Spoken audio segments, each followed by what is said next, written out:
Beralih ke berita seputar peristiwa di dalam negeri pemirsa, Direktur Reserse Kriminal Khusus Polda Metro Jaya Kombes Ade Safri Simanjuntak mengatakan pihaknya akan menjadwalkan pemanggilan kepada Ketua KPK Firly Bahuri. Firly dipanggil atas kasus dugaan pemerasan terhadap mantan Menteri Pertanian Syahrul Yassin Limpo.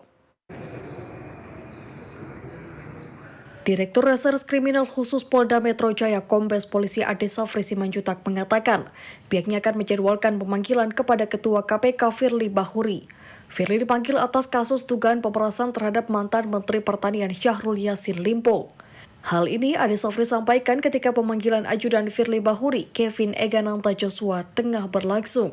Ade Safri menyampaikan bakal melakukan pemanggilan pemeriksaan terhadap Ketua KPK Firly Bahuri. Namun, hingga kini belum ada upaya untuk melakukan penggeledahan rumah Firly. Pemanggilan pimpinan KPK itu hanya Firly Bahuri atau kelimanya, Pak?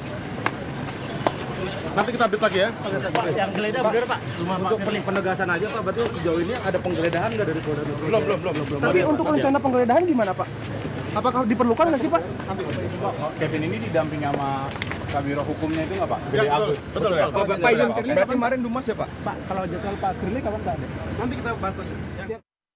Hal senada juga disampaikan Kapolda Metro Jaya Irjen Polisi Karyoto. Ia juga mengonfirmasi bahwa Firly Bahuri akan segera dipanggil untuk memenuhi pemeriksaan sebagai saksi di Direktorat Reserse Kriminal Khusus Polda Metro Jaya. Menurut Kapolda Metro Jaya, bila beberapa bukti dan fakta valid ditemukan, maka proses akan terus dilanjutkan. Pak Firly bakal diperiksa ya Pak di Polda Metro? Yang pemerasan Pak, soal pemerasan. Ya kalau memang sudah layak untuk diperiksa, dimintai keterangan sebagai saksi ya kita minta keterangan. Nanti kita lihat. Apa sih Pak yang menentukan layak enggaknya diperiksa sebagai saksi, Pak? Ya kaitannya dong, terkait atau tidak kan gitu. Tapi untuk jadwal pemeriksaannya udah ditentukan Pak kapan-kapannya? Kapan beliau Senin ya, Pak?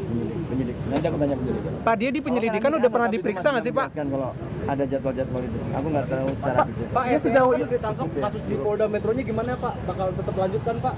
SCL kan udah ditangkap Pak di KPK. Kan gini lah, pelaporan itu saya bilang kembali kan udah seperti sistem.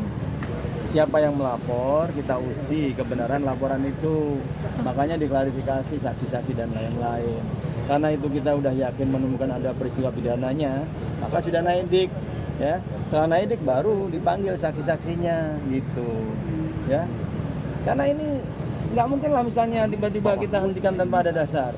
Kecuali kalau memang sudah mentok, kita katakan tidak ada unsur yang terlibat atau mungkin hanya penipuan oleh oknum-oknum tertentu, ya bisa jadi berhenti. Tapi kalau memang lanjut harus ada sampai ke situ, sesuai dengan fakta perbuatan secara material, ya harus kita lanjutkan. Ya. Siap. Pak, Saya tidak berandai-andai nanti semuanya kepada penyidik tentang hasil yang telah dilakukan dalam mengumpulkan alat bukti, baik saksi maupun bukti-bukti yang lain, alat bukti yang lain. Oke? Sementara itu, penyidik Direktorat Reserse Kriminal Khusus Polda Metro Jaya telah memanggil 5 orang untuk dimintai keterangan. Di antaranya mantan Menteri Pertanian Syahrul Yassin Limpo, sopir hingga ajudannya. Kemudian, Kapolrestabes Semarang Kombes Polisi Irwan Hanwar, serta ajudan Ketua KPK Firly Bahuri, Kevin Egananta Joshua. Demikian laporan Diki Renaldi, Garuda TV. Bang.